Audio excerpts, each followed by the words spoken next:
Okay, ఇటీవల జరిగినటువంటి last cabinet తేల్చింది 65,90,00,000 జప్తును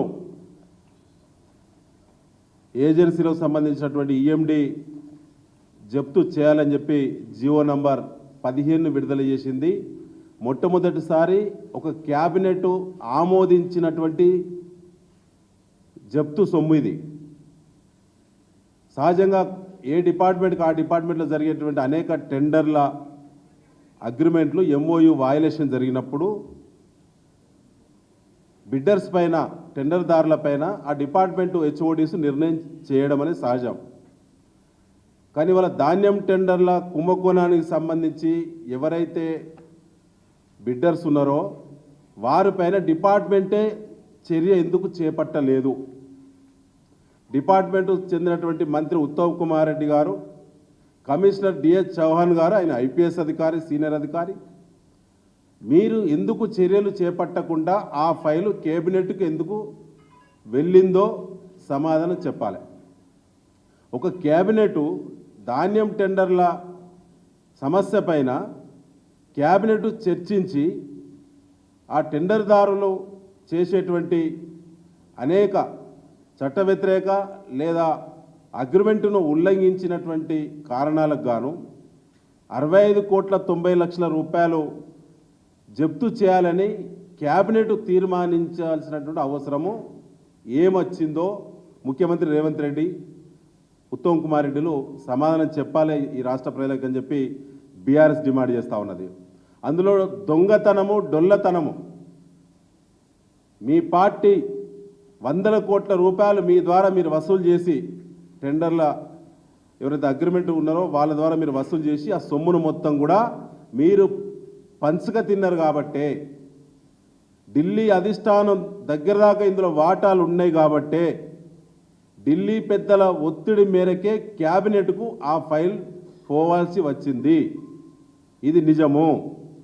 ఇవాళ 385 కోట్ల రూపాయల ఈఎండి, అది సెక్యూరిటీ డిపాజిట్ కూడా అంటారు. 385 కోట్ల రూపాయల ఈఎండి మీ వద్ద ఉన్నప్పుడు బిడ్డర్స్ నుంచి కేవలం 65,90,00,000 రూపాయలు మాత్రమే ఏ విధంగా జప్తు చేస్తారో సమాధానం చెప్పాలి. సహజంగా ప్రభుత్వం మధ్యలో బిడ్డర్స్ మధ్యలో ఎక్కడైనా ఎంఓయు ఉన్నప్పుడు, వర్క్ కంప్లీట్ కానప్పుడు, ఎంఓయు వయలేషన్ జరిగినప్పుడు, అవినీతి జరిగినప్పుడు, సకాలంలో పని చేయనప్పుడు, నిబంధనలు ఉల్లంఘించినప్పుడు, క్వాలిటీ మెయింటైన్ చేయలేని సందర్భం వచ్చినప్పుడు ఈఎండి ఎంతైతే చెల్లిస్తారో సంపూర్ణంగా జప్తు చేసేటువంటి అధికారం ప్రభుత్వానికి ఉన్నది. గతంలో ఉమ్మడి ఆంధ్రప్రదేశ్ ఉన్నప్పుడు కానీ, ఇవాళ తెలంగాణ రాష్ట్రం వచ్చిన తర్వాత కానీ ఈ ఒక్క డిపార్ట్మెంటే కాదు, అనేక డిపార్ట్మెంట్లో అనేక సార్లు ఎన్నో టెండర్లు జరుగుతాయి రోజు కోకొల్లలుగా. ఎక్కడైనా వయలేషన్ జరిగినప్పుడు ఈఎండి ఫోర్ఫిట్ అంటారు, ఈఎండిని జప్తు చేయాలంటారు.